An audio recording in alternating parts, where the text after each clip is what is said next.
Antenna Heads, the best hour of TV podcasts around. We cover the best of TV from today and yesteryear. I am Michael Casas, joined by my friends and co-friends. Co-friends. Yeah, we're your co-friends. Cristina Arujo and Alex Arujo. Hey, what's going on, co-friend Brayan? You're wearing a lovely beanie, although we're indoors. I'm Look so like cold. my aunt at dinner. That's right. What is you? Was it last week you had a scarf on, or was it 2 weeks ago? No, that's 2 weeks ago. I can 2 put weeks the ago you had a scarf on. This week you have the hat. Next week you're just going to be doing the podcast in gloves. I can put the scarf on right now. If it makes Please you feel do. better. We also have a guest today. Michael Casas is here to discuss one of the two shows we're covering. It's the Flash. Hey, Mike, what's going on? It's neither of the two shows. He brought his own show he'd like to talk about. So, yeah. How about that? How about it? What's going on, guys? Haven't seen you guys in a week. I close my eyes every time Cris walks in the room, so I can't see her. Brian? He bumps into a lot of things. I do. The like cat Mr. hates me because I just step Like over. Mr. Magoo. What a lovely baby. You're feeling warm. So, what's going on, Brian? Not much. What's new in your life? Nathaniel's recovering from his tubes and adenoid surgery. I didn't know it was the adenoids. I thought it was just the Well, tube in the adenoids are here. Yeah. Like, Brian's pointing to right around his face. yeah, no, Al pointed to his nose. tonsils. No, I did.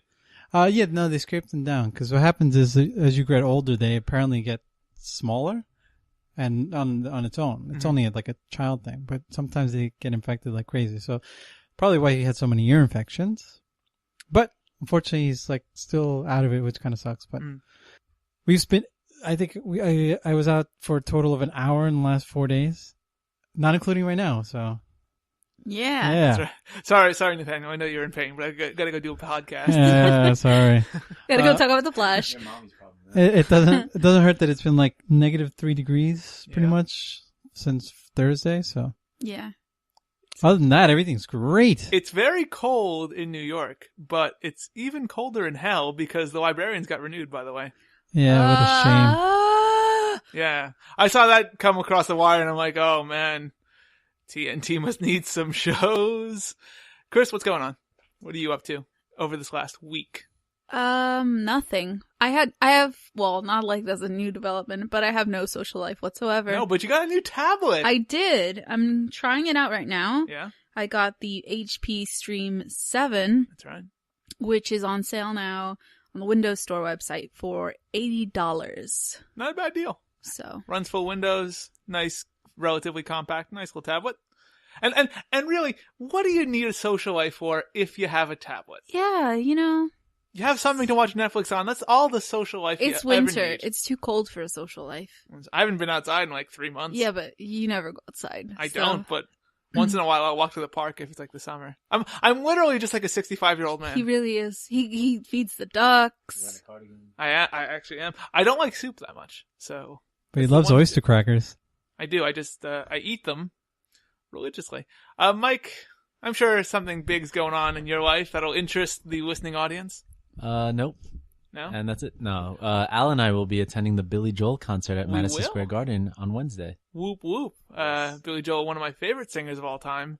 Hopefully he sings Christy Lee, which is my favorite song. And he definitely won't because it's not a popular song. One of his favorite singers of all time, although he said no to me when I had asked him originally if he wanted It's to on go. a Wednesday. I don't like to go out if it's not. I don't like to go out to Saturday my at- non-job for the next day or the day of. I don't like to go out if it's not Saturday at 1 in the afternoon. Jesus, unbelievable. You're in the perfect position to go to a concert at 8 p.m. I am, honestly. I have nothing going on in You my can wake life. up literally at 1 p.m. Mike, the next who day. will watch Netflix at 2 in the morning if I'm not here?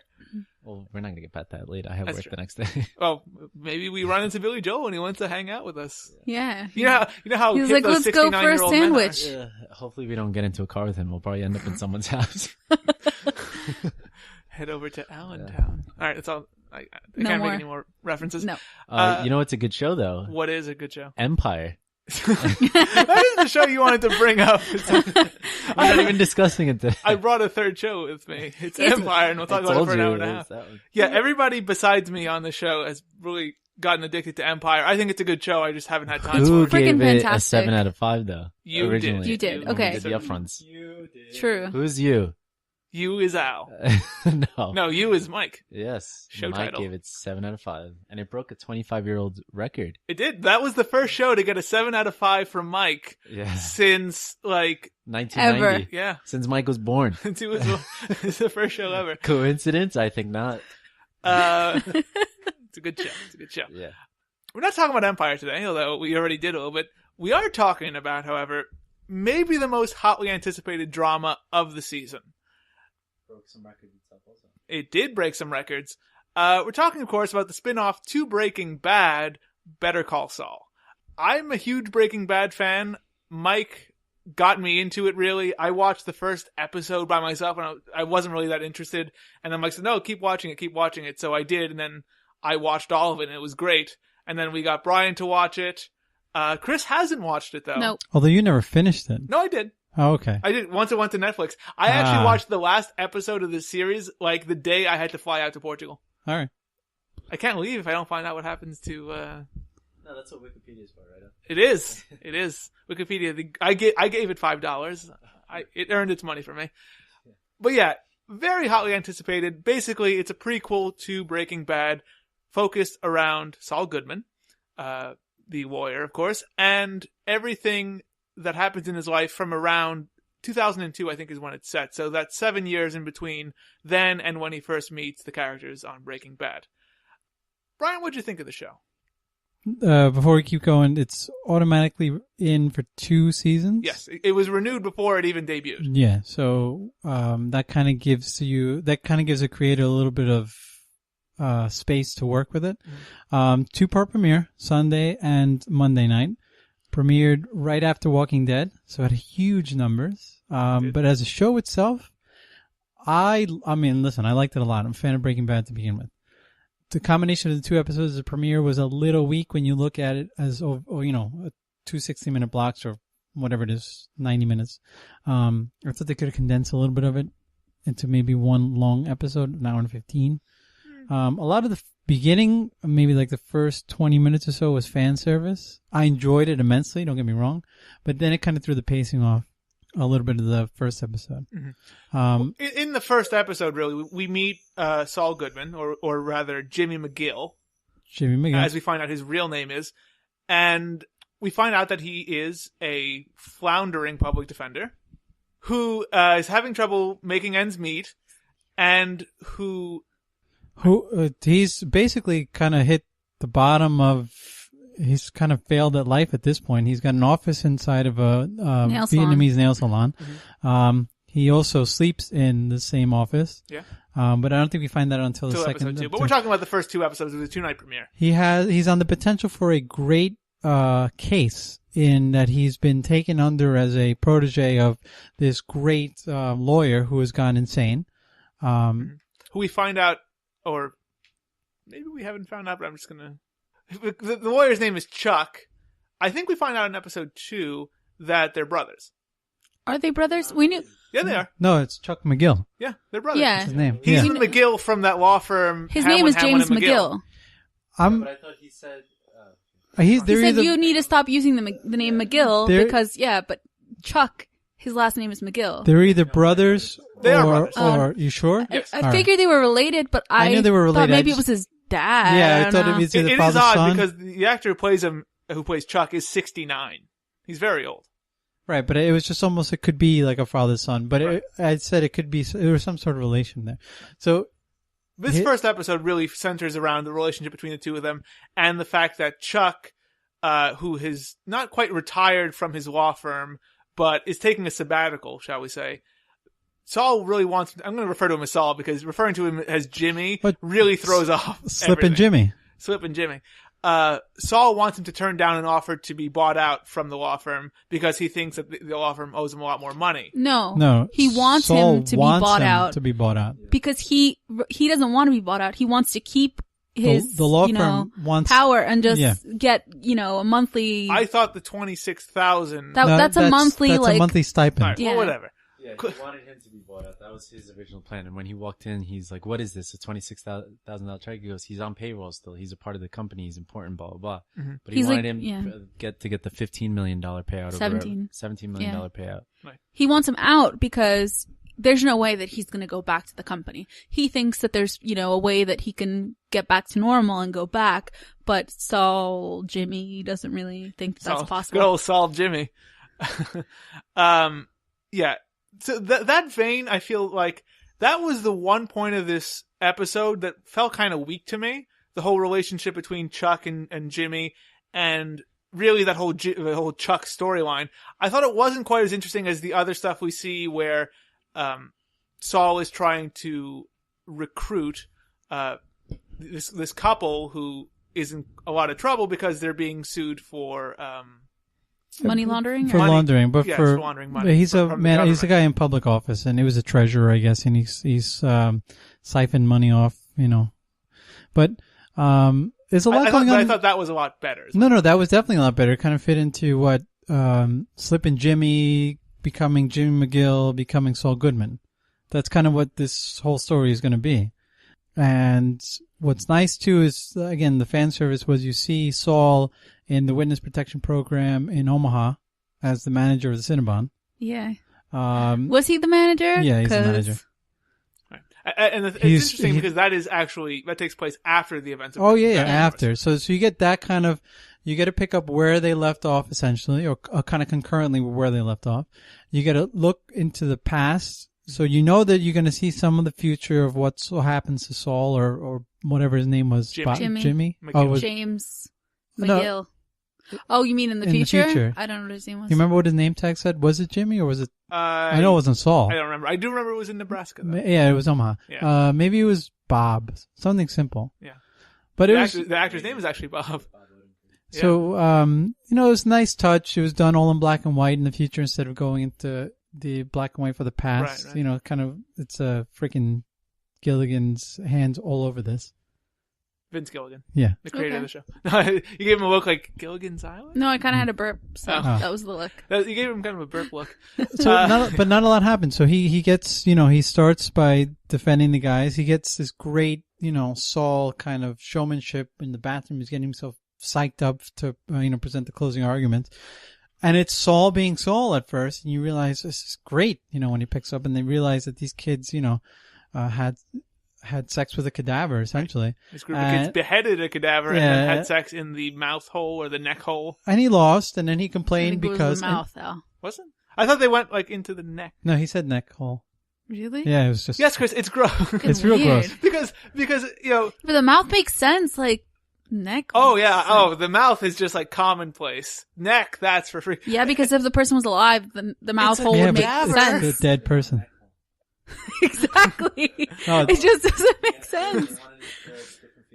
Right. Let's talk about the actual show itself, because I thought one of the things I missed so much since Breaking Bad ended and now that this is back is just how wonderfully real everything feels. The way it's filmed, all of the actors, the settings, and especially the performance of Bob Odenkirk, everything just feels believable and real, and like this could actually happen. I was talking about Allegiance last week, and I talked about how I didn't think any of the actors really transcended their role and actually made me believe that they were different people. Here, Bob Odenkirk does a fantastic job of that. He's that same Saul character, and he knows it to a T. He does it fantastically. And even in the courtroom, in the scene where he's defending the guys who... Yeah, the kids. Who do the thing with the neck hole... If you just look at the background, it's really interesting that when the prosecutor comes in and he shows the video, you see the background actors starting to gather around and start to try and view it. That's something that most people wouldn't notice, but the production is so good that that's what would really happen in real life.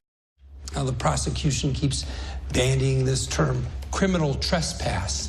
Mr. Spinazzo, the property owner, admitted to us that he keeps most portions of his business open to the public both day and night. So, trespassing, it's a bit of a reach, don't you think, Dave? Here's what I know. These three young men, near honors students all, were feeling their oats one Saturday night, and they just went a little bananas.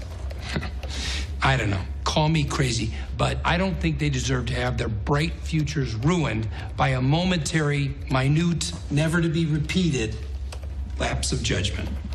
Ladies and gentlemen, you're bigger than that. there's layers to this show, and that's what I mean about when you look at it and say it is already renewed for a second season. It has that kind of the ability to really kind of flesh out and create. He drinks rusty nails. That's his drink of choice, as the now witness protects Bob or whatever his name is. He's got that old, he's sitting there watching infomercials, kind of going back and forth. I love that he put his old tape in, and that was a transition back to this. You see his car, or what his future car is going to be, or it's the Saul Mobile Cadillac, and then you see his piece of shit car next to it. And even there, you see how clever the writing is in the show. Right before that, there's a scene where he has to pretend to be his own secretary. Yep. With a British accent. And then he gets into his car and he drives away. And you just notice that it's a Suzuki Esteem. And just that little note is something that most people probably didn't think of. Most writers probably wouldn't think of to add there. But that's where Vince Gilligan just goes a step above. Music plays a big part in this, and doesn't overpower the scene at all. It kind of lets you transition to, it tells a story in its own way, through the lyrics, or through the bridge, let's call it. But unfortunately, like the first episode, not a lot happens. They slip and Jimmy him, these two kids, they jump in front of the car. They give him the old Charlie 1-2. And if you've ever seen It's Always Sunny. Yeah, I assumed. Yeah. And he essentially gets to a point where he's like hit bottom. He's freaking out. His credit card got declined. His brother's a mess. He gets turned down by that couple he was trying to defend, who was laundering money. The and Kettlemans, then I think. The stroke of genius. And then he sees it. It all starts falling into place. And all of a sudden, Saul becomes, or starts to turn into, Jimmy starts to turn into Saul. Cris, what'd you think? I was pretty much just bored the whole first episode. It's interesting because especially in that first 20-minute aspect, the 20-minute segment, I looked down at my at the time that had gone by, and I thought like 5 minutes had gone by, 17 had gone by, a quarter of the show was already over. Up to which point are you talking? I think that was right when he was leaving the courthouse. So really, nothing big had happened, but I was constantly interested. But I think a large part of that, and a large part of the ratings that came from the first episode of the show, are because of Breaking Bad's fandom. I feel like a lot of the scenes were just specifically prolonged so that you really feel like the time going by. Before, when he's in the bathroom, basically amping himself up to go into the courtroom. But while he's in the bathroom and you're in the courtroom and you just see everyone just sitting there waiting, that scene goes on for 2 minutes and you're just okay, nothing is happening. I understand that nothing is happening. I don't think that you need to make the scene that long for me to understand that everyone's waiting and that nothing is happening. I just felt like that happened a lot in terms of the opening, I guess montage was well done in terms of establishing that he, works at a Cinnabon and his life is basically just this dreary mess of, being at a mall and, doing something like working at a Cinnabon. Mm-hmm. It just was also very long. It was a lot of different cuts of now you're seeing him making the dough and now he's putting the dough in a bag and it's just a lot. That is a very Vince Gilligan thing. You see that all through Breaking Bad where it's they want to establish that what is happening is so believable or real, but they show a lot of things that would happen in real life to the point where it almost is get to the point. Visually it's beautiful. Mm-hmm. It's just from a storytelling point of view, or at least as a spectator, I felt like it just went on for too long. I was just bored for a lot of that first episode, and I was, at the same time as I was bored, I was kind of just confused. I don't know if from Breaking Bad some of these people. A lot of the people. The person who is at the toll booth. Yeah. He comes into play. He's very important. Mm-hmm. The drug dealer who you meet at the end of this episode, Tuco, he's throughout the first 2 seasons of Breaking Bad. He's very important also. Well, okay. No, just he made it through, but not the whole thing, though. Yeah, because he has that scene with let's not get into it. Yeah. Are any of the law office people important? Not that I see, but I can imagine that the girl, the woman behind the counter who gives him the checks, she's going to be important. Important, yeah. It's just, I'm like, I don't understand how any of these people go together. And I spend so much time just confused and like, okay, I'm waiting for something to happen to understand what's going on. What did you think of Bob Odenkirk's performance? I mean, I think he was good, but I've seen him in things before, and I feel like he does do that sort of like a, slick, slippery sort of character well. I mean, I think he's very believable, and I think his performance was good. It was just, I can't really enjoy that because there's so much stuff that doesn't seem to have a point. Like, to me, doesn't seem to have a point. Just seems drawn out. I think that when I would watch him on Breaking Bad, I didn't really like him because I thought the character of Saul was rather one note. Because he was always that guy that would come in at the end and clean everything up and, move the story along. But here, I really like his performance because while you do have that shystery aspect to him, which is, what the character is mostly, there are those scenes where you can see him as a real person. And I thought those were great. Like the facials he has when he tries to sign the Kettlemans, try to get them to sign with him so that he can defend them, and just his reaction to how close that pen gets, and then she pulls it away. Oh, you feel for him. It's fantastic, and it's all in his facials. And in that regard, I think he does a wonderful job here. Mike, what do you think? We're talking only about the first episode right now? Yeah, first episode. Yeah, it was kind of slow, like Cris said, for me, especially since I'm such a huge fan of Breaking Bad. And I actually liked Saul Goodman's character a lot in Breaking Bad. Although he was kind of like what Al said, the cleanup guy. I think that they needed that because they got themselves into such big messes and stuff like that. And they needed someone like him to come and clean up, which is originally why they went after him, remember, in the desert, which that I like how they went back to the desert with Tuco in the first episode. Kind of, well, no, that's technically the second episode. Sorry. But anyway, yeah, it was pretty slow at the beginning. I thought he was like running late or something, and everyone was just waiting there in the court. And it just so happened that he asked for a break or whatever to go to the bathroom, and he was just trying to pull himself together because he knew the kids were screwed. And it was comedic how, he's like, "Come on, we were all kids at once," and you think, oh, they broke into a place and just like stole stuff or whatever, right. And then it's like really gruesome shit, like they're having sex with the neck hole of a dead body. So it made it so much better that was it. I mean, it's sick, but it was just funny. It was comedic. But yeah, you feel so bad for him, like, because you don't have that background story of, obviously his beginnings and stuff. This is why you were watching it now. But in Breaking Bad, you're like, oh, this guy's, he just wants quick money, easy money. He's a scam, artist or whatever. And it's really interesting because I think that is actually one of the first times that you actually see Saul Goodman, the character, in a courtroom. Because while you see him a lot giving legal advice and stuff, you don't often see him in court. Yeah. So it's interesting to see how good a lawyer he actually is. Because while he does seem to have that like esteem of being, I know everything about the law. I know this, I know that. You can't do this to my client. When you actually see him in the courtroom and you see him fail, I think that adds a whole nother dimension to the character. Yeah, I like how he, Slippin' Jimmy, how that came across, and he was trying to mentor the two guys. Right. And right away he picked it up that it was a scam when, they hit his car, he hit them. And that scene where he hits the car is great because you're so focused on him trying to order these flowers for the Kettleman to try and convince them that you don't, it's a genuine shock when the redhead comes across. And that scared the shit out of me. I wasn't shocked at all. Because he's going, I was watching it, he's going fast. Like, he was actually going fast. And I'm watching it like, because all it is him, like, on the phone, and you're just basically looking at the street ahead of him. Mm-hmm. So the whole time, like, he's going to hit something because he's going fast. He's not paying attention. It's the basic setup for it. Oh, it's broke. It's broke. It's my leg. Broke his leg. It's my leg. Are you driving around and not looking? Driving around, breaking people's legs. Okay. Somebody call the cops. Don't call the police. Don't call the police. Don't call the police. Don't call the police. Don't call him myself. Don't call him. I'm doing it myself. Don't call the police. Don't call the cops. How are you gonna fix this? What are you gonna do to make things right?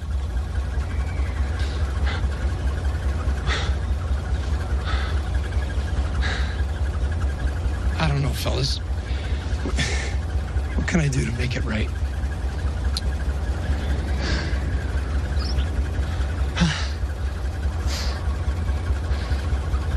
I don't know. $500. $500?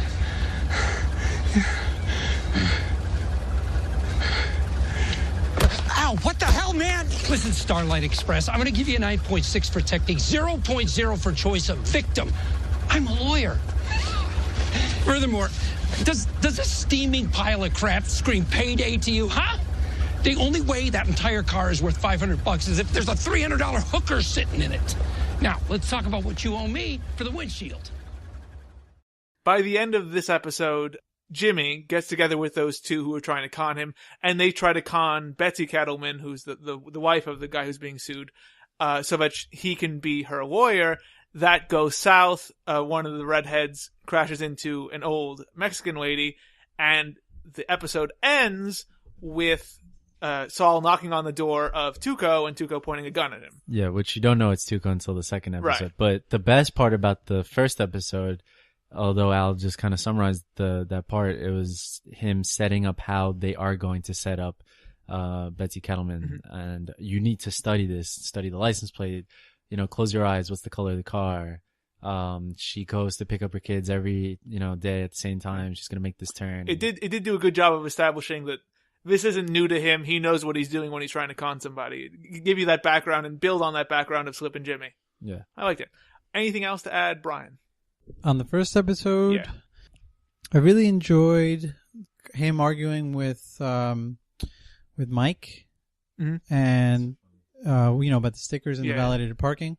He's one of the other bright spots, and you needed to kind of find out how the two of them met. Mm-hmm. Just because it was just an assumed team in Breaking Bad with Saul and Mike.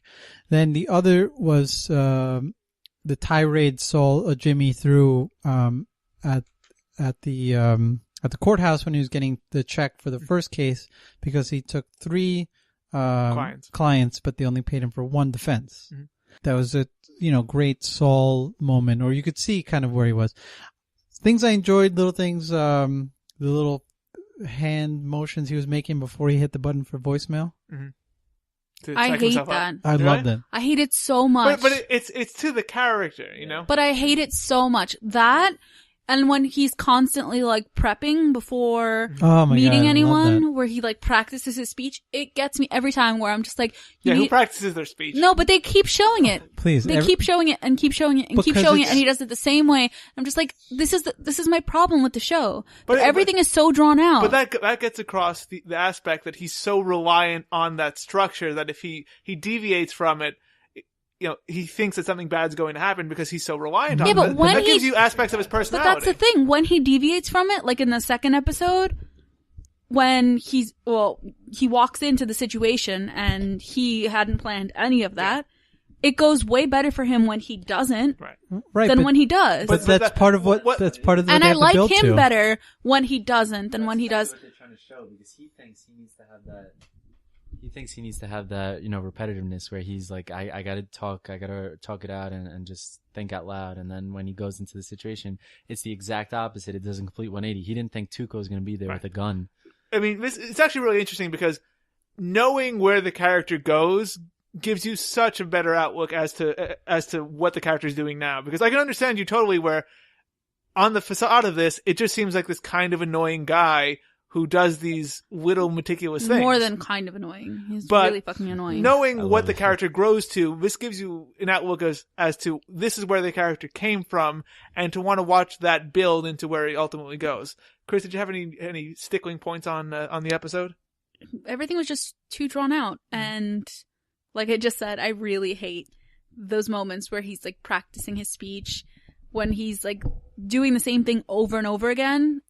I understand that it's to show, passing of time or, his character traits, but it's just too much. What was your score on this, Cris? I think I was being generous in giving it a 1.5. Oh. So. This is actually the furthest we've ever been on a rating. Last week was pretty far. I think we were 2 points difference because you had 1.5, I had 3.5 on Fresh Off the Boat. Okay. This is the furthest we've ever been. Okay. Mike, where were you at on this? I gave it a 4. You gave it a 4. The first episode, yeah. Brian, you had it at? Solid 4. I also had it at a 4. I thought that while it wasn't perfect, the cinematography was wonderful to look at.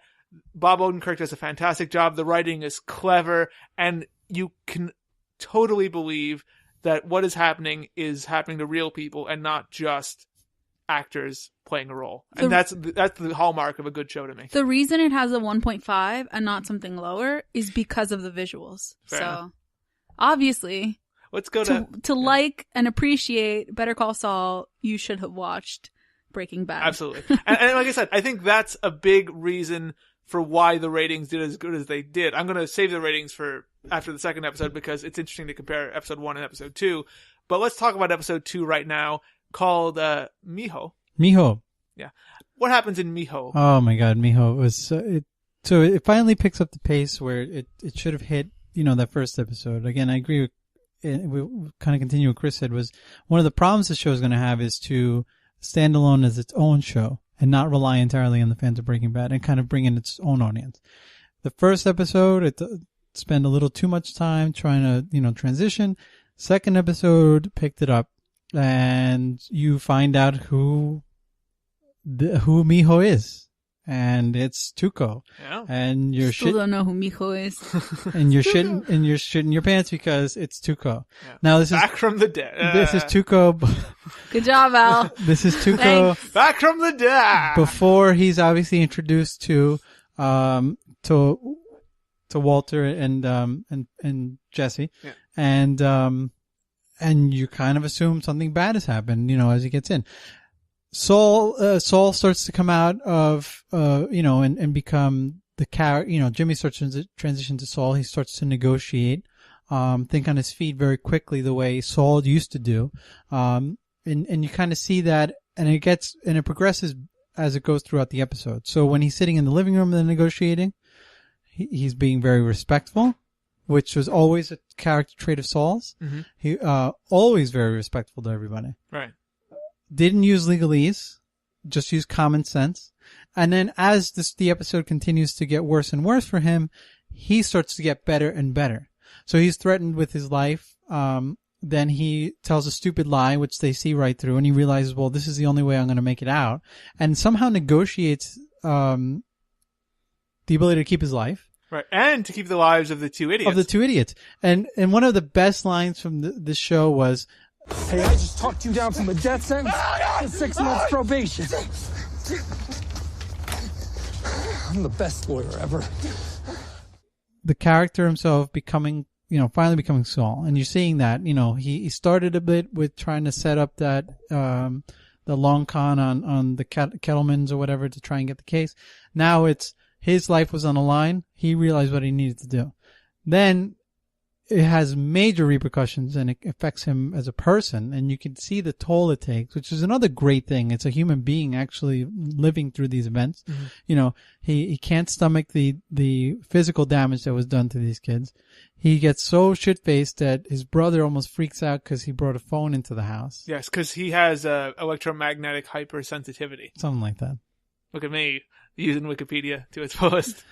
And then you get the final one of my favorite parts of the show was the montage of just Jimmy Saul working as a lawyer. See, I didn't like that montage. I loved it. Because eventually after Tuco basically kidnaps the three of them, goes to nearly kill the three of them, Saul talks him down, and the two idiots end up with broken legs, and Saul walks away a free man.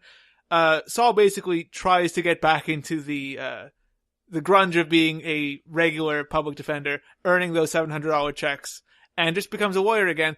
I didn't like the fact that they used that montage because it seemed kind of out of place, and it didn't really add a lot to the episode, I thought. I thought that it felt kind of, I don't want to say cliche, because I used that. Me using the phrase cliche is more and more becoming a cliche in itself. I felt it was kind of cheesy. I didn't think it was cheesy at all. I thought it was just back to the grindstone. He realized what he needed to do. He has no money at all. Mm. At all. No. Sleeps in his office. Sleeps in his office. He realizes, I need to do something. My brother's right in that sense, that there is something to learn. He realizes, has a pretty eye-opening experience in that he is a pretty damn good lawyer. Mm-hmm. But he just needs more experience, and he'll be able to get there eventually. And I like that kind of, it takes a long time. It takes a lot of hard work. He doesn't just become Saul, he doesn't become this great lawyer. And he doesn't make all these connections that way. That's how he makes these connections. He starts to meet these people on the, these low level people, and then he'll be able to build Saul's network. And that's what that's his advantage later on. And I can't wait to see Saul operate as Saul, because you get that cliffhanger at the end is Nacho, who is Tuco's. He's one of Tuco's underlings. Guys. Yeah. Comes there and they're going to take, instead of trying to get the Kettlemans as a client, they're just going to take the 1.6 million. But Saul turns him down. He turns him down, but I guarantee you, if Saul's Saul, I mean, the story has to go somewhere. He'll be calling him. Cris, what do you think of episode 2? Much like the first episode, I think the whole desert scene towards the beginning of the episode went on for way too long. Mm-hmm. I think it was way more interesting than anything we saw in the first episode, but it's just like 20 minutes in the desert is I'll a agree lot. I didn't like the desert scene, not necessarily because of the length, but I thought that it really, in a show that makes you believe so heavily that everything that's happening is real, just the fact that Saul as a character would turn around and try to save the lives of these two idiots felt kind of unbelievable to me. Because maybe it's coming from watching Breaking Bad, but I've always viewed Saul as a very self-centered guy at his core. And to see him put his literal life on the line to save the lives of these two guys, maybe they're trying to build that overall story of Saul changing from a guy who would do that to a guy who is so self-centered, but it just felt very unbelievable to me. I was okay with it because I think that's what it was, that he's, you know, at the core, he does have some care for other people around him. And really, the reason that they're in that situation is all his fault, because he was the one who told them to go after the car to do the con, and it just went horribly wrong. Right, but I mean, once because he was the first one, basically, Tuco says to him, all right, you can go, but I'm going to kill these two guys because they insulted my grandmother. Yeah. Once that happens, any reasonable human being would say, thank you, Mr. Tuco, where's the car to get me the hell out of here? Yeah, but then you have to live for the rest of your life with the death of those two kids on your Those guys conscience. were shitheads, let's be honest. They were, but they were shitheads that he tried to use. Yes. And it went south because he tried to use them. If you move that back one step further, they were shitheads who tried to con him.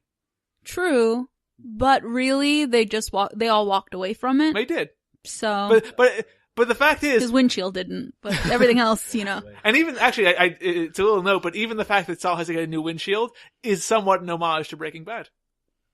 All Vince right, Gilligan, then. very Spoilers. good. Some more good writer. spoilers. Some more things you don't know. I also kind of thought that, I guess his name was Tuco. Yes. Mijo. I think his acting was a little subpar. It was, at times it was a little bit overacting. I thought the scene where Tuco and Saul were sitting in his grandmother's living room, and he was constantly threatening to Saul and near killing Saul, but at the same time trying to like keep his grandmother upstairs and keep her calm, was wonderful. I think it was good because he was so serious, like you really did feel that sort of menacing aura, you know? Who are you? Are you with those red-headed scumbags? My name's James McGill. I'm an attorney. I got a call from some clients, something about an accident. I did not get any details. When I saw some skateboards in your front yard, I assumed they might... Mijo, ¿quién es ese hombre? ¿Está con los otros? No, es un vendedor. Abuelita, yo me encargo de esto. ¿Por dónde vas? Agarrar una club soda. Ay, mijo, mira, todavía veo la salsa que derramaste. No debes permitir que se seque. Abuelita, yo traigo la club soda. Lo juro, confía en mí, por favor. Vuelve para arriba. In the desert, it kind of was taken away because you could see he was having more fun with it. He was kind of laughing and enjoying it more. Right. When he finally breaks the legs, it's like he's a kid in a fucking candy store. Yeah. And that kind of took a little bit of the power that he had away from me. What was it that you mentioned before? You're talking about, the montage where he's like in the courthouse and he's getting coffee and going back and forth. I think it really was there to show the passage of time. Like, he thinks that the desert days are behind him, but then, you know, Nacho shows up and he's kind of... It was long, though. It was like a 3-minute thing. It was long, and this is my problem with the show. Yeah. Because I understand that, you know, things are put there firstly to show the passage of time, and also because they're, you know, visually wonderful to look at, but it's just, I feel like it goes on for too long. What did you think, Mike? Sorry to cut you off. It's okay. Yeah, I like this episode better than the first one because the first one was just kind of, setting everything up and everything like that. The second one had more, I guess it wasn't as spaced out as the first episode. There's always stuff going on at least. Mm-hmm. And Tuco acting crazy in the desert was my favorite because when Saul lied and said, "Oh, I'm a cop. I'm an FBI agent." He goes, "Did you hear that? I'm the king," or something. It was Operation King Breaker. Yeah, he goes, "I'm the king. I'm the king." But that bothered me. Did it? Because I was just like. But I he think had this like he seemed like a badass, and then he's like, "Did you guys hear that? I'm the king," and then that seemed so childish. But I think that's interesting because at the same time you have this intensely dangerous individual who part of his mind is so childish. I think that's a really interesting like dichotomy they can play off in the future. It's funny that you say that because obviously you've never seen Breaking Bad, but in Breaking Bad he's the exact same way, and you don't know why he's all hyper and stuff like that because you never see him serious like he was in his abuelita's house, as they like to say. His Spanish is really bad, though. Yeah. Well, it's not bad. It's good. Yeah, it's just his accent. Like, you can tell that he took Spanish at Hunter College and only got an A- in the class. But, so that when, he was trying to make a name for himself, because obviously he was already, a big time drug dealer in Breaking Bad. When he was trying to make a name for himself, he found out that there is an operation called King Breaker, whatever it was. He got just like giddy and like childish, and that's when he was like, I thought that was really interesting because after that, Nacho walks up to Saul and is like, "So, what do we do? What do we sell?" Yeah. I thought that was great because I think the interplay between the two of them is going to be great going forward, and also it establishes him as like the more level-headed, reasonable one to Tuco's dangerous insanity. Yeah. Dangerous insanity? That's virtual reality. No, it's virtual insanity? Yes. Okay. Jamiroquai.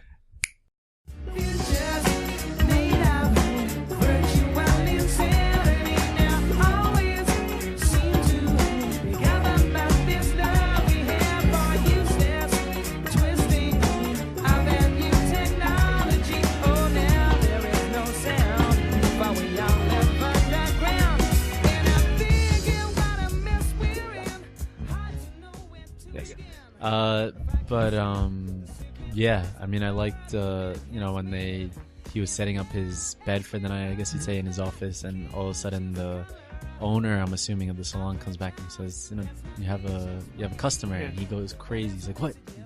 He's in a rush to put everything back, and it's...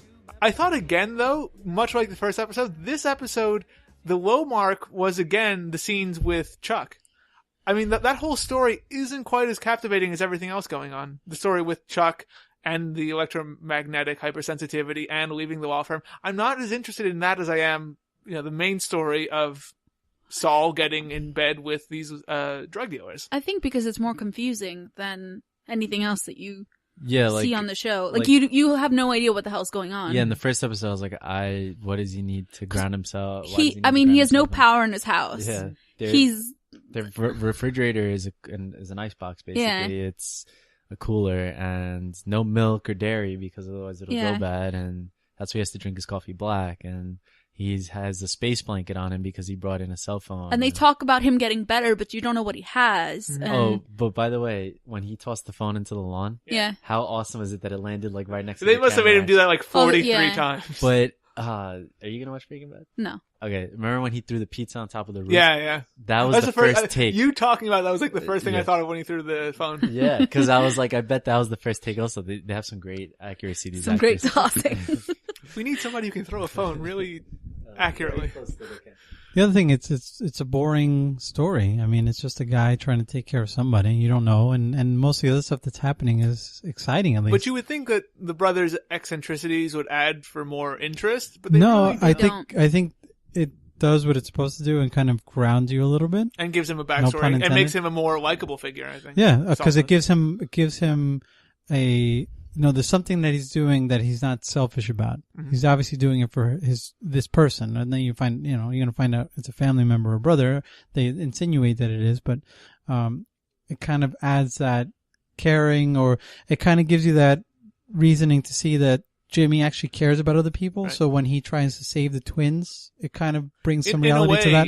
not to cut you off, but in a way, the Chuck character kind of takes the role of the Skylar character, where Saul is doing it for Chuck, or will in the future, and Chuck becomes the person who doesn't know and who will probably eventually find out that his brother is dealing with drug dealers. But you'd think that being his brother and his brother's there to like stay with him, help him get through this sickness, as they call it, the $26,000 a month check that he gets seems like none of it goes to Jimmy. Some of it should be going to Saul.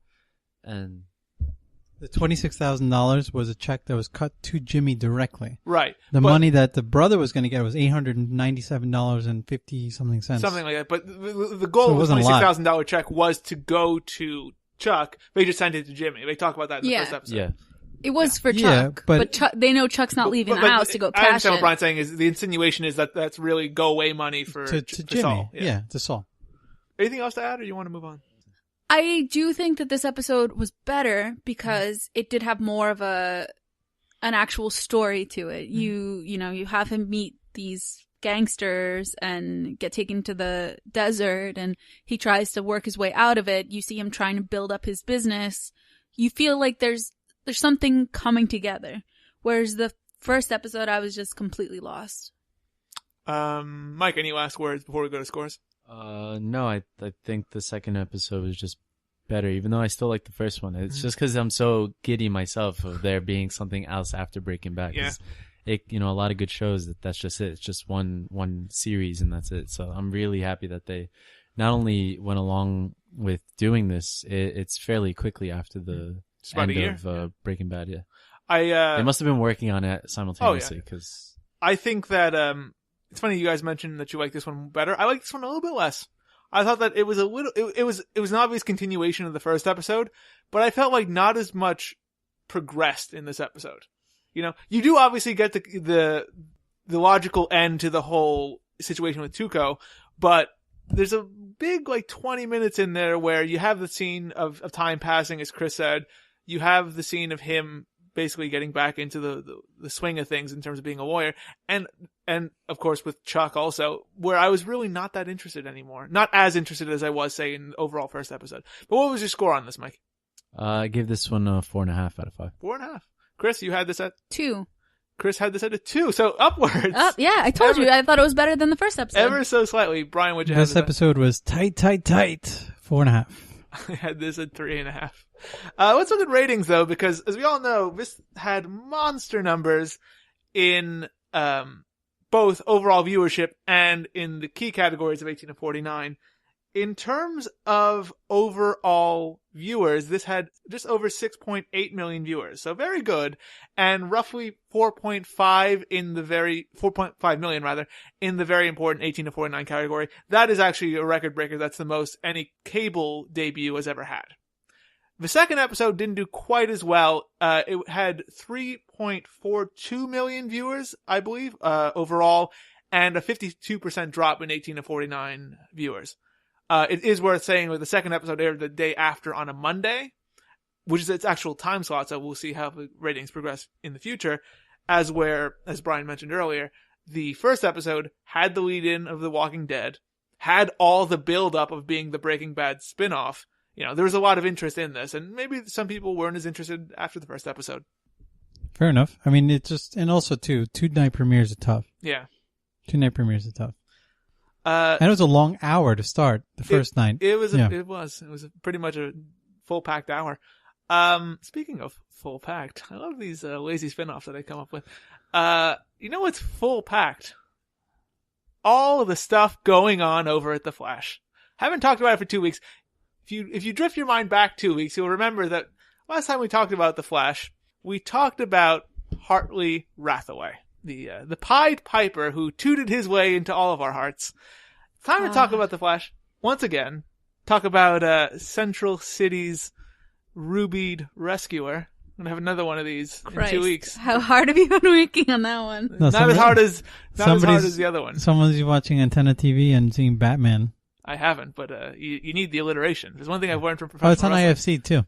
What is? The original Batman. Crimson Crime Fighter. There you go. Boom. Yeah, but we did Crimson last year. No, we didn't. Oh, last year. Wasn't it? It's Scarlet. Scarlet, you're right. I had Crimson Crusader for the next time. Oh, you ruined it. Ruined it all. All right. Cancel the show. It's time to talk Vermilion Vigilante. Stop it. Save. I need these. Why do you know so many color names? I need these for the future. Write them down. Send them to me. Tweet them. It's time for the flashback.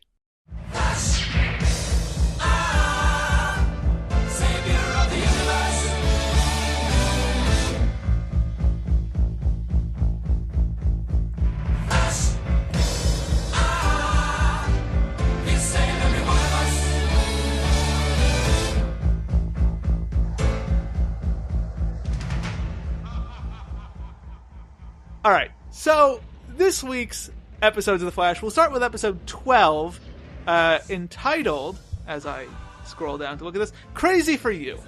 Yeah, and Barry runs really fast in this one. Shockingly, he does. Yeah, and that's about it's like pretty fast. I'll tell you what I wasn't crazy about, folks. This fucking episode. This is without a doubt the worst episode of The Flash I've ever seen. Okay. This is the lowest rated Flash I've ever seen. I can confirm that. Probably. Maybe hit the equal to the lowest, because I don't think I've gone below this rating on a Flash episode ever. I was really annoyed with this episode. But Cris is going to tell us what happens in this episode. Well, before that, I was just going to say, if you thought we were different on Better Call Saul, then we're definitely, this is my favorite. Okay. This is one of my favorites so far. This is almost right up there with the earlier crossover episodes. I really like this episode also. All right. I mean, I might have possibly given another episode a higher rating, but this is one of my favorites so far. Basically, in the episode, we meet a criminal who can teleport as long as she can see where she's going. Yes. Peekaboo. Peekaboo. Awful name. Terrible. Or Shauna, if you want to call her Shauna. Doesn't even relate to her real name at all. That already took like 3 points off of this episode. So basically, she breaks into prison, gets her boyfriend out, her and bae. No, Did he don't do that. Oh. Don't do that ever again. Not ever again. Don't. You're too damn old. Yeah, bae is gone. So because he owed a mobster some money, they basically need to start stealing to get him his money back so that they can, be free. But of course, when the mobster finds out that she has these powers, he wants her to work for him. And Bae was not faithful, or he wasn't faithful. He wasn't a true Bae. Sure. Is that a thing? True Bae? No, but it might be now. Let's make it BFF. Best Bae forever. That's BBF. What did I say? BFF. Best forever. So you were saying, Cris. So, you want to get into the reasons I like this episode? Let's do that. Why did you think so highly of this episode? I think I know one of the reasons. Okay. Well, let's start with the basics. So the first... The basics? The basics. Very good. Title. It's going to be really confusing, but go ahead. Oh, BAE-6. And put some... Come on now. Like the number? No, SIC. No, don't get into... No tell. Start a company. Call it Basics. Make lots of money. You were saying. Anyway, so I actually really liked the villain. I mean, she's not really that villainous, but I liked her powers. I thought they were really cool. Do you know what her name is? Her character's actual name? Shauna Baez. Are you fucking... Oh, yeah. B-A-E-Z. I think it was Baez. I don't care. I remember when he said it. I don't care. It's Baez now. Because Cisco says it. And I was like, oh, that's an interesting way to spell it. Or to pronounce it. Yeah. I was like, oh, I don't know how I would have pronounced that. Oh, I know how to pronounce it. Baez. But also great title. The Baez. That's right. Moving on. I mean, what did you guys think about her powers? I thought it was a very interesting power. Good idea. Got that little scope thing. That was really stupid.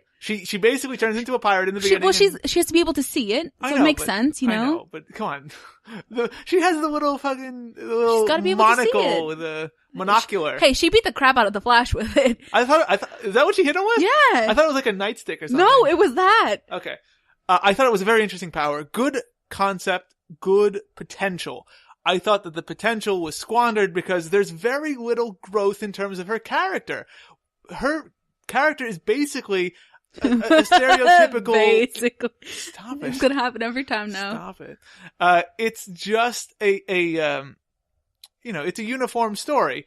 Girl loves guy, tries to rescue guy, loses guy. It's very cookie cutter, for lack of a better phrase. And they didn't do much to build up her actual past or how she even got the powers. I think her full description of how she got the powers is she wasn't feeling well, and then she could do this. After you got locked up, I started not feeling right. I was passing out for no reason, waking up in odd places. It took me a while before I could control it. That was all she said.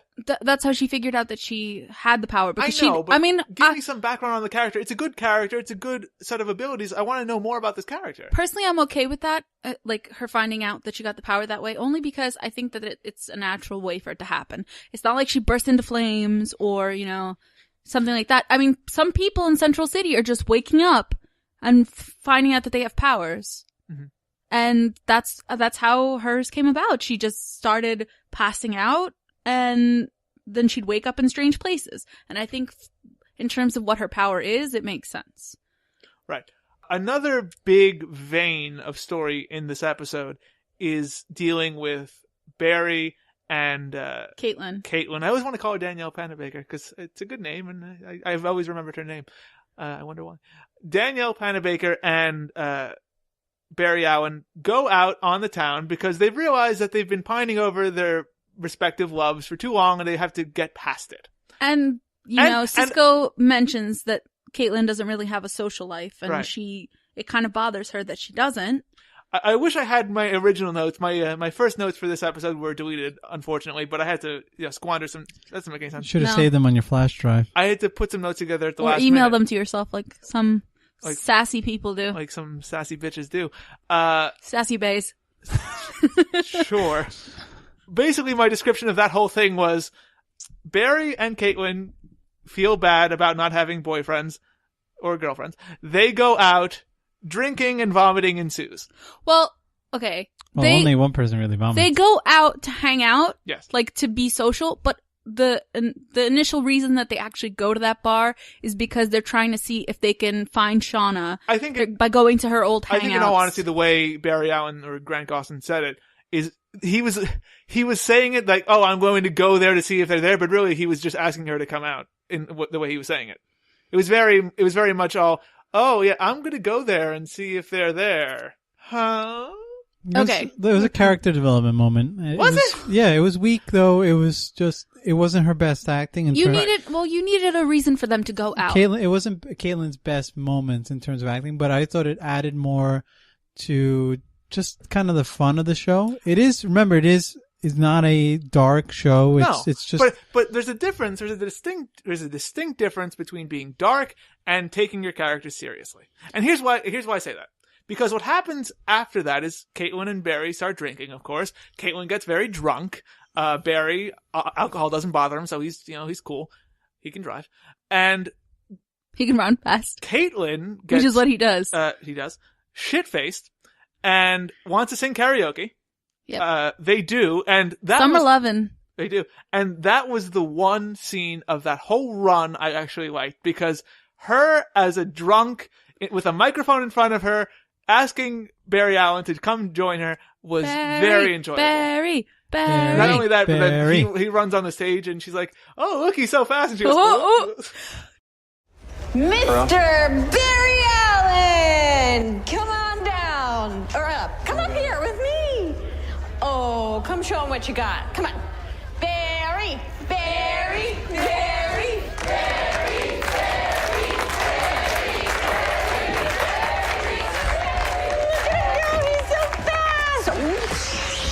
You're not much of a singer, and you're not much of a drinker. You're gonna bring this place down. Okay, drunk Caitlin is the best thing to ever happen to The Flash. Ever. I like that. No, ever. I didn't mind it. What I did mind was what happened later. Okay. Well, before you shit all over there, I wanna by all means get in my nice talk about this, okay? When you said I wanted to get in, I thought you were talking about Lydia or Linda and the second episode. No, I don't want any of that. Bay. No Barry Bay. You need to get Barry Allen glasses. There's one little note that I had from the very beginning of the episode that I wanted to bring up before we talk about drunk Caitlin. Go for it. Caitlin, or Danielle, right? Danielle That's Panner, the actress's name. I strongly believe that they should not put her in heels as high as the ones that they put her in. Does she hover over Grant Gustin? She seems very uncomfortable when she walks around in her dresses and her heels for work. Mm-hmm. In all of those scenes, whenever I see her walking, I'm like, she obviously she's not used to walking in heels that high, and she's not used to wearing that kind of clothes, and it just feels off. Like, it doesn't feel like part of her character because it feels like she's uncomfortable. Maybe it's a show. I just think that's a choice in terms of costume that the actress isn't used to, or she's not comfortable with, and it shows visually, and that kind of bothers me because I'm like, please just put her in some like kitten heels or something. Like, no one's looking at her shoes, except for when she's drunk, and then you're looking at her shoes because they were like 5-inch heels. Because you were checking whether or not she vomits on them. Going back to the drunk, okay, Caitlin, yes. Back to drunk Caitlin. So drunk Caitlin, like I said, is my favorite thing to ever happen to the show. She wants to karaoke, which win because Barry can actually sing. But then after that, it just got so much better because she had some of the best lines. All right. Go ahead. Okay. Go ahead. So, Al mentioned where she tries to catch herself because she's saying, "Oh, he's so fast." That was great. I enjoyed that one line. That was it. So, he gets Caitlin out of there because she starts throwing up. So she says she doesn't feel well. Yeah, he gets her out of there, and she starts throwing up. Yes, she does. Which didn't bother me. It happens. I know. It bugged the hell out of me. Because here's why. From the last 79 episodes of this show, I am a real stickler vomiting. No, I don't mind vomiting when it's necessary and it progresses the story. This vomiting is vomiting to make a cheap joke, because vomiting is funny. It's not funny, it's stupid, and it's the laziest joke you can possibly ever write as a writer. I don't think it was a joke. Oh, it wasn't intended to be a joke. It wasn't, because it wasn't funny. It wasn't funny. No, the only reason that it was used was to show how drunk Caitlin was, and you could easily highlight, because honestly, in this show, they find any possible way to highlight that he's fast. Any possible way. I mean, if it's, oh, look, the coffee is falling and there's no cup, they'll find a way for him to quickly get the cup in there. Like, it's always something. At least they moved on from the issue of just like saying fast over and over again. Remember the first episode? It's like they wouldn't stop saying the word fast. Like, I mean, I understand it. They basically just wanted to show, hey, he's that fast that she says she's sick. In less than a second, she's outside throwing up. Right. Like, that's fine, but I mean, well, because when you go out with your friends, sometimes that's what happens. Here's the thing. Here's why that annoyed me. Because it was intended to be a joke. It was intended to be a funny moment, and that really annoyed the hell out of me, because the character of Caitlin is a very interesting character who I don't want to say transcends, but she's above the stereotypical female character in a male-dominated show where her main goal is to either date one of the guys or get a husband, or she's complaining that she doesn't have a husband or isn't dating one of the guys. At the same and here it really felt like a regression in terms of telling the story of Caitlin. I'm going to completely disagree with you. I think by all means, because I think that what Caitlin up to now, I haven't actually liked her at all. I thought she was very one note. They kind of just make her seem like she's the smart scientist girl, but she doesn't add anything to any of the scenes.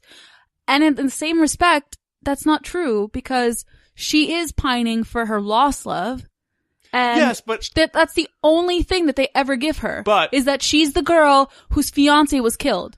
You will remember. She's really smart. You will remember, but I do hate the Firestorm storyline. I understand that. And also, she does add something to the team. She's the smart one. But she's confident, and I liked. There's the scene episodes ago when they cross over into Arrow and they're all together talking at the bar. Yeah, that was a great scene for her, because she highlights how they haven't realized that people can die in what they're doing, and what they're doing is serious, and it gave you background into her character, it gave you an understanding of how she thinks. That was great. Yeah, all this does is a cheap joke. Then you move on to Barry bringing her home.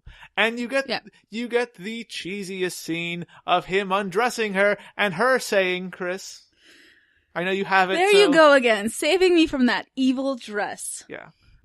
There you go again, saving me from that evil dress.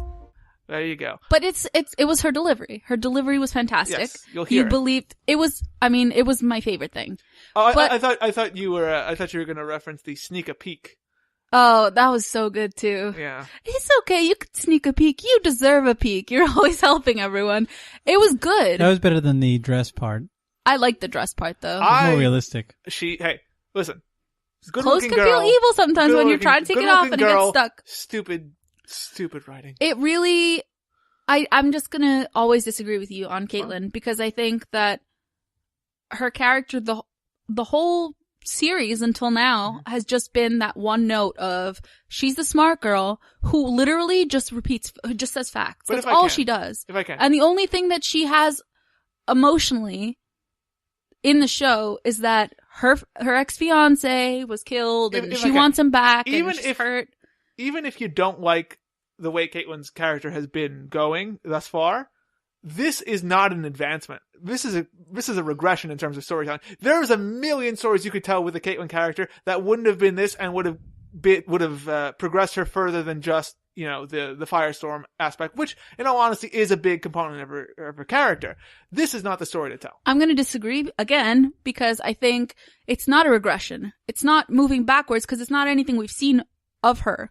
It's a completely different side of her. Right. So it's a whole different, you know, aspect of Caitlin that we're finding. She is a real person. She's not just that girl who, you know, can dole out facts about sciencey things to the Flash. I know, like she likes going out and she can make mistakes like everyone else, can get drunk, can throw up, can have a bad hangover and have to go to work in tights and, you know, little booties and sunglasses. She looked cute.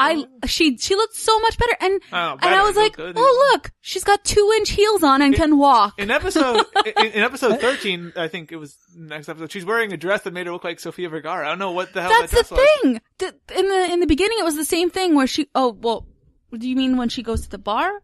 No, I think it's an episode. I think it's the episode we're going to talk about next. That's the thing. When she's at work, she's in these tight dresses or these like fitted dresses and these really high heels, and I'm like, I get that you're trying to show a certain level of professionalism and like, it doesn't work if you can't carry it. Doesn't seem natural for her. And then what this did do, it actually made her seem like a person. That's what I liked. You can make her instead seem of like walking a person computer without doing this. Is just. You don't want to make her too much like the character on Arrow. Of course not. You don't want to make her so like you have to find. She doesn't have little crushes. She's not like. So she's got. She's a little mousy, little, you know, Hermione Granger kind of, and that's it. She's not. But that's the thing. She's not. This is like the scene. If you remember episodes ago, it was probably the first 5 that I nitpicked. Then was it when she was saying how cute the guy was, or something, how like his muscles attractive Eddie was? It felt like they're trying to make her character something that her character isn't. But I disagreed with you then. That's the same thing. Listen, I feel like you expect this specific kind of person from Caitlin. You expect her to be smart. You expect her to not, you know, have those kinds of feelings, not do those kinds of things because you think she's above it. No, but no one is above it. That feels fresh. That feels more original. How does than what it feel we're original? But it's so one note. I don't understand how that's original. Listen, I've already said enough on this. Let's go to the Firestorm. Do you mean because that's the female representation? Yes. Because she's shown that way? Okay. But there's badass bitches everywhere that can like guys. I don't understand why that's a problem. But there's a difference between liking guys and like the girlishly 16-year-old way she said it. I understand the way Al's saying it. It's almost like she's crushing on the guy hard, and it just seems weak as opposed to. It seems to me you have more of a detractor to her character than an asset. Whatever. And at the same time, she's drunk. We've talked. People do shit when they're drunk that are very different. Rating? No, we still have to talk about the Firestorm. No, give me the rating for this episode. No, we've talked about the fire. Because you just set up a second episode. I never remembered the rating. We always give a rating before we move on to the next episode. There's a big Firestorm aspect to this one. Oh, he means we're not done with this episode yet. Wait. One more thing. Okay. This doesn't have to do with Firestorm. So before we move on. Oh, good. And it doesn't have to do with Caitlin. Okay. So, in terms of the storyline with Baze, Sure. But in terms of the storyline with Pace, Barry's father is actually working behind the scenes in prison to get them information about the mob boss. And he ends up getting stabbed. So my biggest issue with that was when Barry finds out on the phone that his father was stabbed, his face is devoid of emotion. Like, I thought maybe like, oh, they found something, or, you know, something not bad happened, because his face is just... It made me laugh because it's like, okay, this is where this episode's going. Now his father's stabbed. It's like, this episode is all over. There's no solid linear storytelling. I did like, however, the scene with him and his father at the prison. I thought that the father specifically did a good job in terms of getting across an emotional aspect between him and Barry, and illustrating why he did what he did, why he kept spying for them even though Barry asked him not to, and how he feels basically missing his son growing up and not being able to help his son in any other way. And we find out, I think, in this episode that his father knows that he's the Flash. Yeah, well, yeah. Yeah, which is interesting because his father was the Flash, of course, in the 1990s. Yeah. I'm going to bring it up every fucking time. Listen, it's good. You want to move on to Firestorm? Go ahead. Just very quickly. In this episode, Cisco, being the idiot that he is an idiot. Basically, Hartley Rathaway, as we saw in the end of the last episode, says, I know what happened with Firestorm. So Cisco's like, sure, show me what happened with Firestorm, but you got to put these handcuffs on. These specially designed handcuffs. And so he does. And at one point, Hartley Rathaway tries to get away, and Cisco uses this technological thing. It looks like it was made by Apple. Yeah, and stops him successfully. And then Hartley says, all right, well done. But if you want to see what really happened with Firestorm, you have to take these off because it will look a little conspicuous or inconspicuous. Whichever one is the one that isn't the inconspicuous. Conspicuous. There you go. So he does. He actually takes off these handcuffs, which just stopped Hartley from trying to get away. And then they go to, I think, the police department or something. It looks like it. And basically they discover that Dr. Martin Stein was, who's the one who was behind Project Firestorm, was at the Star Labs the night of the particle accelerator explosion. And somehow he and Ronnie Raymond merged with the most ridiculous graphics ever, with Ronnie Raymond's face floating towards Cue Dr. the Spice Stein. Girls 2 become one.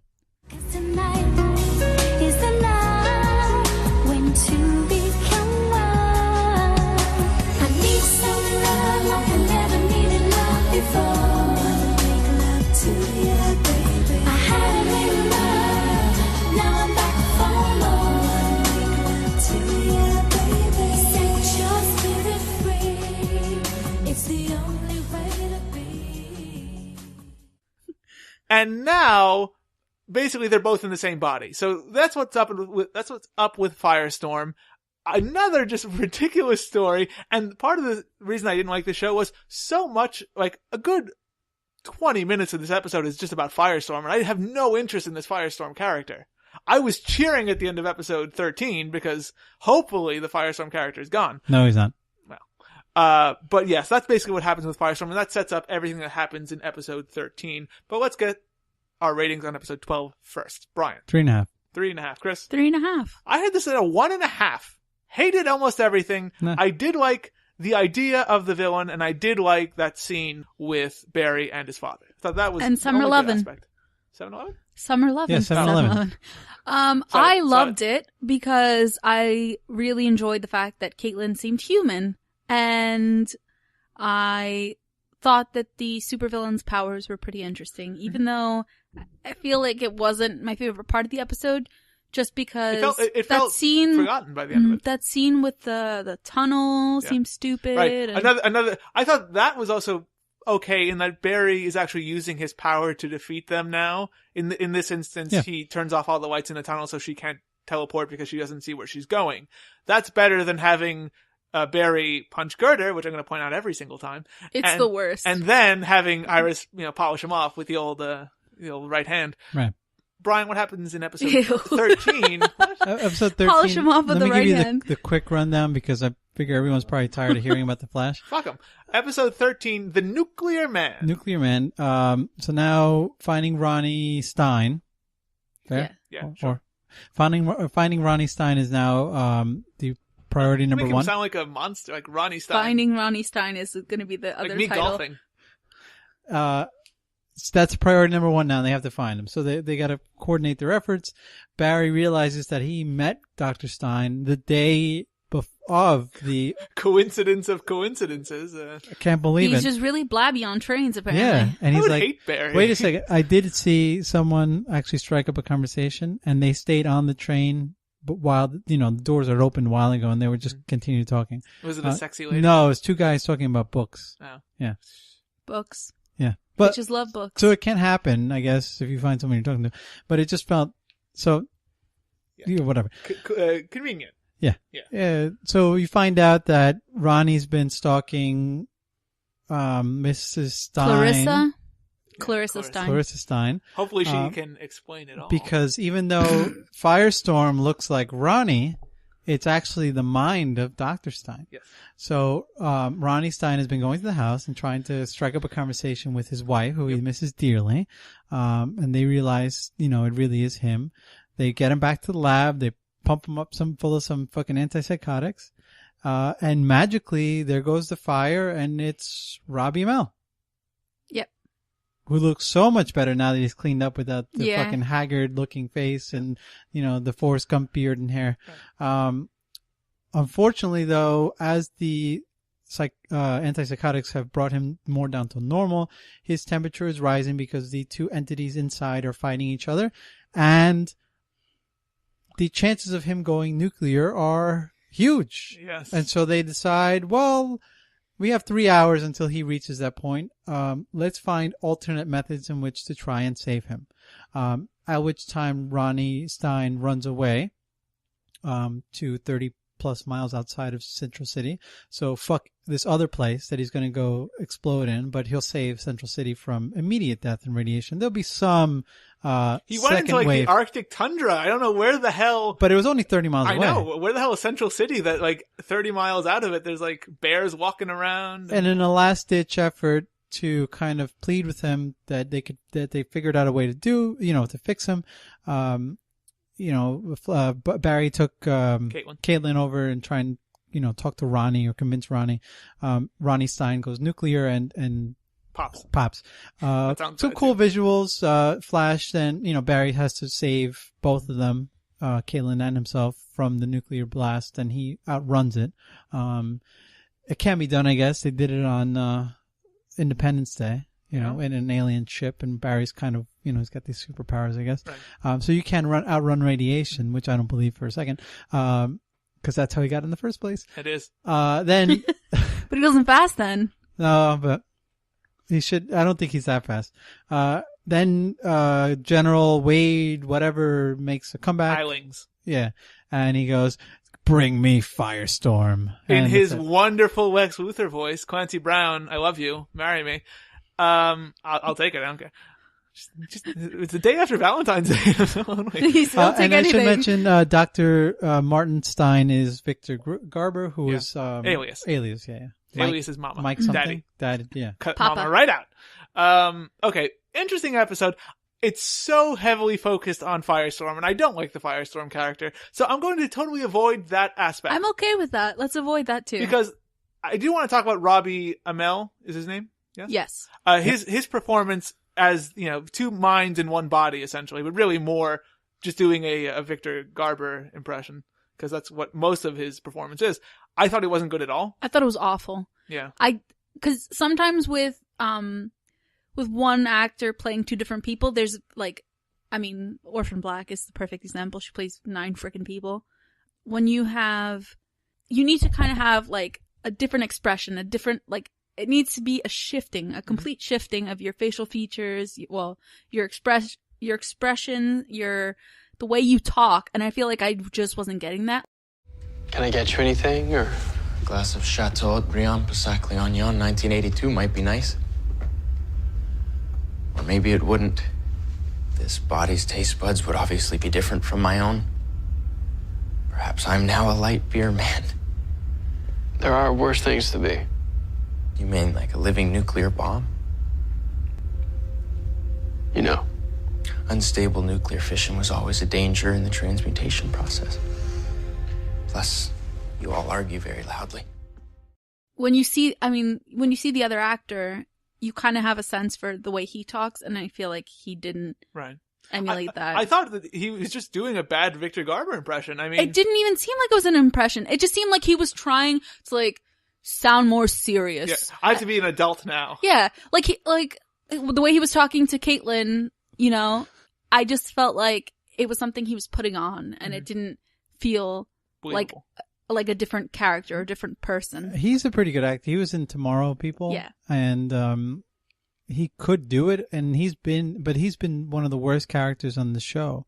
And it's sad because like I said, I really like the character of Caitlin, but when she's all swept up in this, it's like, go get off the She screen. was better Get though. off. She really was. This was the best episode that her and Ronnie were. There was that one scene when they're talking and they're talking about when he proposed. I thought that was the one like minute where I was possibly interested in that couple. I'm telling you, the last episode was the best one Caitlin has ever done. No. I'm saying her vomiting was great. Drunk Caitlin is ultimate Caitlin. But I'm saying in terms of her being so like just wrapped up in Ronnie, it just didn't feel believable. It felt it was like a hindrance to her as a character, as a person in general. But in this one, it felt kind of believable. You could see the passion. He's literally going to die. You don't know what's going to happen to him. And it was controlled. So it was like, okay, I got to figure out how to fix it. Not just like, oh, Ronnie, and hugging him and all over him because she hasn't seen him for so long. Let's talk about Tom. Well, it was 108.1 or whatever. That's kind of high. Yeah. 108.6. 6, yeah. Let's talk about Tom Cavanagh for a second. Fucking Tom. This was his worst fucking week. No. Yes, it was. I don't know what was going on with his performance. He is so bad every week. No, but there were scenes because by now it's episode 13. You think you know how the character of Dr. Wells speaks, you know, what his general performance is, you know. Can I use the tachyon accelerator to control the nuclear explosion? But in this episode... Let's talk about that. One okay? second. In this episode, there are scenes where his performance feels totally off, like he's the one doing a different person stuck in his fucking head. There's the scene when he's at Victor Garber's wife's house, right? And they're talking to her about how he disappeared, and he's looking at his trophies that he won. He's like, oh, I wanted to win those. Yeah. And he's got 3. And it's like, what is your performance right now? Are you trying to be like sarcastic? Are you trying to be jealous? Are you trying to compliment her? What is going on in your mind? He's trying to be jealous. I was okay with it. Then there's he the was scene. trying to be jealous, but it was just an odd kind of. I mean, it's not something you usually see from him, and that's why I think you needed Cisco saying, or I think it was Cisco, right? Saying maybe. There's not many people that can make him jealous. Mm-hmm. Yeah, he did. Cisco did say it. No, it was Barry. It was Barry. Oh, you're right. Cisco was with Papa Phil. Cisco's performing the only good aspect of this episode, which Really? I liked it a lot, between Joe and Cisco when they're trying to solve the murder of Barry's mother again. I was generally positive on this episode. I liked it a lot. Right. They go to Barry's old house. They run some ridiculous crime-solving technology. Cisco somehow makes a hologram. Oh, I don't know. Yeah. Old-timey mirror has silver nitrate on it. They did a decent job of explaining it. And the light particles exposed and probably captured an image. Yeah. And then by that he was able to reconstruct through whatever kind of mumbo-jumbo. Yeah, there's that word. That's the problem. And here's the best part. Yeah. That, listen, there was it was a nice mirrored cabinet dresser thing, right? Yeah. Okay, they leave it. But it was the back of the mirror. Right? Yeah. But you wouldn't change a mirror if you would redo it. No. But what I mean is, how is it capturing on the back of the mirror when the back of the mirror is up against the wall? No. It caught the backing of the mirror. Okay. The backing where is silver nitrate. It's silver nitrate, yeah. Okay, but how is it imprinting on the back of the mirror? No, the particle itself, because it's not thick. So he's saying that all those particles were exposed to light. Yeah, but how is the back of the mirror exposed to light? Not the back of the mirror. It's the backing of the mirror. The back, that front part, the part that you see that you can't see that you see, that's exposed. So he was able to develop. You're welcome, Cris. But here's the best part of this was that they realized there was some blood spatter out of Dexter. I just peeled it and it's still there. And he just peeled it and it's still there. No Fuck? No one tried to clean it. No, it's just paper right over that baby. No, because nobody what a fucking bungled police investigation. They didn't bother taking the splatter anyway because they found the husband with the murder weapon, or what they thought was a murder weapon. Their relationship is actually pretty interesting because at the beginning, Cisco's like, "Oh, I got a call from a friend," and I'm like, "Cisco, you have no friends. Yeah, I know. What are you talking about?" Of course, it's Joe. But by the end of it, I really like their pairing. I think they work pretty well together. Yeah. And of course, Joe tries to convince Cisco to check the blood and see if it's Tom Cavanagh, Dr. Wells' blood, which it isn't. It isn't, and I would have bet $1 million that they would have found out it's Barry's. I thought it was going to be Eddie's. No, because I told you, I forget what episode I said that Barry's going to develop the ability to go back in time. Yes. Go ahead. 2 little things that I want to add. Was it the woman who owns the house? Oh no, but that's another Sherry? one. Yeah. Sherry, the divorcee who desperately wants some D? It was fucking awful. Like, the second you walk in the door and she just has her tits out. And it's she like... does. And doesn't put him away and then starts offering the police officer and his CSI guy drinks. It's so over the top, and I'm like, really? Thanks a lot. This is the kind of representation that you put of women on the show. Thanks. That's great. You have to be a super desperate divorcee to let, people trying to solve a crime into your house, apparently. One thing. She's obviously desperate for work. Shout out to Barry. I literally said, man, the portrayal of women on the show is not great. I'm divorced. Look at my tits. Yeah, essentially. Yeah. That was the read that they gave her. Mm-hmm. You were saying about Barry. Shout out to Barry because he knows nothing is worse than little old ladies getting robbed. That's right. So I literally said Barry is the Cris of superheroes. Yeah, essentially. Here's the little old lady comes running. Yep. Barry also, we didn't talk about it we didn't talk about it in episode 12, but he meets a girl in episode 12. Mm-hmm. He starts dating her, Linda Park. Linda Park, yeah. Or Park. Linden Park. No, Linda Park. Basically, she's a sports reporter at the newspaper where Iris works, so there's that tension. Yeah, oh yeah. And there's definitely tension there. Don't be jelly, Iris. And Barry, okay. Super jelly. Barry is near inside of her, okay? They're on top of each other. She's shirtless. He's shirtless. She's shirtless, but still bra because it's a CW. Everything's going down, and he gets a text from, must have been, it was Danielle Panabaker, yeah. And Caitlin is her name. And saying said that Firestorm. Firestorm is here, we need your help, Firestorm. And he leaves. 2 points on this. One, it's fucking important. One, you're the fastest man alive, alright? Get it done with and go. Come on, it won't take you that long. Second of all, he's playing that Sam Smith song, I Know I'm Not the Only One. Is that the song you play when you're having sex with a girl? A song about cheating? Really? Yeah, because it's Sam Smith. Well, he wasn't planning on doing anything. Because he wanted to take it slow.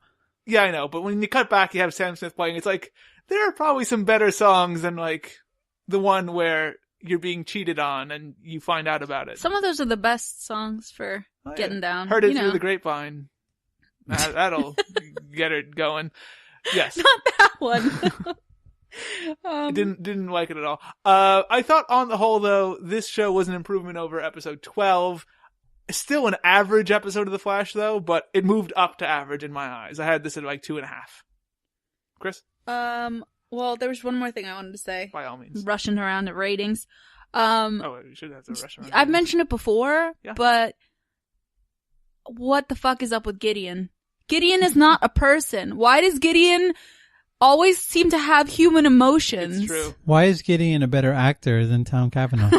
That's kind of true too. Who's the real robot here? It's just a shame because Gideon is a better actor what was it overall. She said it was a crude weapon. Yeah, when he gets a gun. A crude weapon, if I may say so, Dr. Wells. I couldn't agree more, Gideon. But it will do the job. I'm like, you fucking have an opinion about types of weapons? What the hell is this shit? But she's better than Dr. Wells. And also, I was very proud that Barry kind of set Iris in her place. And he was basically just like, you don't want me, but you don't want anyone else to have me. I don't understand what's your problem. Yeah, so to solve the problem, I'm just going to eat this hot pepper and to prove. Worked. It solved it. Note to every guy everywhere. If you want to get a girl, kill Eat that yourself hot by pepper. eating hot food. And note to make sure that hope somebody around you is drinking milk. Well, there was another thing, like, which I pointed out to Al. Time to write some news and drink some milk. I do not understand when they were at the restaurant in the beginning of the episode and he was eating the tacos and he was saying that they were spicy. I thought that he was pretending that they were spicy because he's the Flash and any burning sensation would automatically be healed. Yeah, but just we don't like know. with alcohol. You don't know how long the intensity lasts, though, right? So if he had drank, he's only been drinking beer. Beer is 4% alcohol, but if he drank something that was 100% alcohol, which we've seen him do, not 100%. They made a concoction just so that he could get drunk. Yeah, it was like 500 times stronger than something. And he was drinking liquor at the bar. Yeah, but liquor again, it's like 40%. So, but let's say maybe it was like super spicy, and maybe he noticed it. I mean, the pepper's supposed to range like whatever percentage on whatever. It doesn't make any sense. Scientifically, in terms of the show and his powers, it does not make sense. So maybe he went back in time and decided, you know what, I really missed out on enjoying spicy food. He's the fastest man alive. You're not thinking right, though. He quickly grabbed a candle and drank the wax. He would have healed. No, but the wax crusted in his mouth, so he could just like, I think my explanation is better. He traveled back in time and said, you know what? I really missed spicy food. I'm going to change my taste buds so that I can enjoy these tacos I'm going to have. That is literally the fucking stupidest thing you've ever said on the show. Brian, let's call it quits here. What's your rating on this episode? It's 3.5. 3.5? Yeah. Chris? I gave this a 3. I did not think it was as good as Drunk Caitlin, but I still think it was it's some of the best stuff so far. I think it's been getting better. Mm-hmm.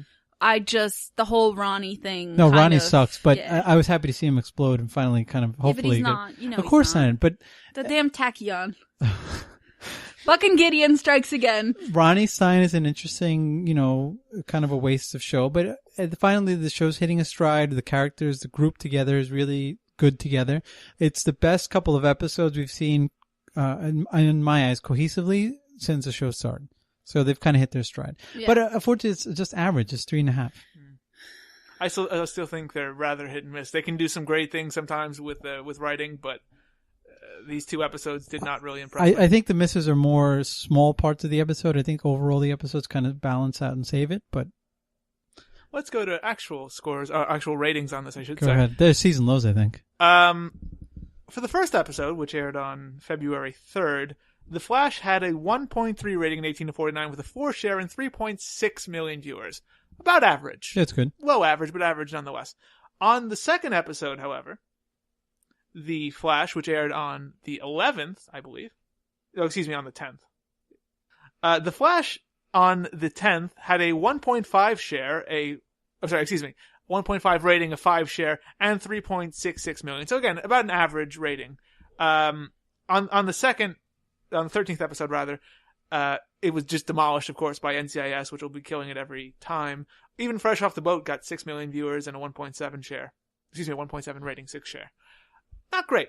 Not great ratings, not great reading by me. It's a very average experience here on Antenna Heads. Cris, before we end here, yes, it's very important that we talk about CrisConquers.com. It's that important. It is on the top of my head, popping right off. Doesn't make any sense at all. Mm-hmm. What's going on over at CrisConquers.com? Well, since it was just Valentine's Day, I had a post on 2 separate Valentine's Day looks. So something sweeter and something more seductive. Whoa. Yeah. And some really awkward selfies from Cris, which took very long to take because lighting in this house is god awful. Yeah, so there's that. Got some more book reviews coming up this week and some, I have a Lush haul that I'm going to put up. Mm-hmm. So a mask and a couple of, bath bombs from Lush. Are they disorientingly good? Because you go to one of those Lush stores, they'll knock you out. They're strong. Some of them last longer than others in the water, so you can even ask Mike, who was recently in a Lush store. Mike, you remember? Didn't you almost collapse when you walked into the... Yeah, he left almost immediately. He was like, yeah, I'm going outside. Very, very good. CrisConquers.com, no H in that. CrisConquers.com. That's how you spell it, folks. Brian, B911B.com. I see here that you're right around the Freedom Tower. very recently. Yeah, well, because I put up a bunch of pictures. I have been featured a couple times, actually. Have you? I just got featured now while we're doing this podcast. How about that? Look at that. Yeah. So tell me, when you take a photo, right? You're going to take a photo. What do you look for in a photo? When you're scoping one out. This is me trying to ask you a question that's very vague because I don't know a lot about photos. I personally enjoy capturing something that you have seen just a different way because there's only so many ways you can take a picture of something like a building. Right. And then the second thing is I want it to be as crisp, clean, and as sharp as possible. Mm-hmm. And that means for the number of pictures you see on the Instagram account, there are probably like 10 that you don't. I noticed you don't use a lot of filters on Instagram. I don't use any filters. Wasn't down the hashtag no filter, I guess. No, I don't want to waste the space on that no filter. I'd rather get tagged by somebody else. Filters are for chumps. You use filters all the time? I used to use filters all the time. That's when I was a chump. Who are you? Now I'm well, not because I use my Instagram for mostly do? blog-related things now, and I don't want to put filters on blog photos because I put enough work into taking those blog photos and getting them right to put on the blog. I may make adjustments for contrast, yeah, but that's not filter. brightness or exposure, but no, it's just perfecting. that's about it. Saturation, you know, up in that shit. Sometimes I make the colors a little more vibrant or cooler. If, Making it pop. You know, sometimes it just doesn't I usually feel actually right. make them warmer. I'm more likely to make them warmer than cooler. Actually, no, mine I've had to recently. I don't know what it is. Maybe it's just because it's winter. He thinks people like blue photos Oh more yeah, than they do. anything else. People like blue photos Tricks more. of the trade here. There you go, folks.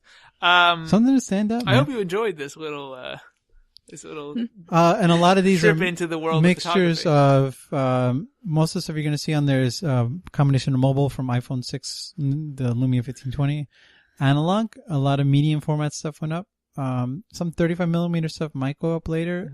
Mostly digital though from SLRs. So, although a lot of people who complain about it say that Instagram is a mobile centric thing. So yeah. Very good, Brian. B911B.com and B911B photo. On Instagram. Follow. On Instagram. Follow him. Cris. Mm-hmm. Where in the world can people follow us and get information about us? Oh, wait, before we forget. And share their love of us? By the time you listen to this episode, it is going to be a sad, sad day where About a Boy has aired its last episode ever. I swear, you and Minnie Driver just get married already. He's already married. I know, but just I don't know. I like the show Bigamy, a lot. I guess. It's something that isn't on TV enough. It's a family show that's funny but there's none of that anymore. I saw the episode. I think it was the Valentine's Day episode. I saw a bit of it with David Walton drinking a pink martini or something. Yes, there's the height of comedy, folks. No, I mean it's Lucy, Abbott and Costello, and then above that, David Walton and his pink martini. I personally think he's the weakest link on the show, but everyone else is funny. Pretty sure everyone thinks that. So, but unfortunately, that's the last one. So, and live tweet with us on Tuesday, or it's too late by the time you hear this. Or you can watch Supernatural instead because it's way better. Or you can just go on YouTube and watch old episodes of All in the Family. Probably the best sitcom ever created. Nah, though. Maybe Lucy's better. But there's no Winchesters. Fact. Cris. Wait. This has nothing to do with anything except for the Winchesters. But the other day, I'm going to grab a Winchester and kill you. No. But this is cut. You can cut it out. I don't care. Oh, good. I'm just going to mention it though. Thanks. The other day I had a dream. Yeah. And it took place in the house, like this house, right? Okay. So I was living with the Winchesters. Okay? Hold on. How scandalous. I was living in the Winchesters. They were sleeping in your room for some reason. Okay? Well. The hot and zone. I was cracking on them and like making jokes with them. And then, for some reason they had a younger brother who was like, I guess staying with us or whatever. And he like came out of the bathroom and you were sleeping on the couch, Al. Uh-huh.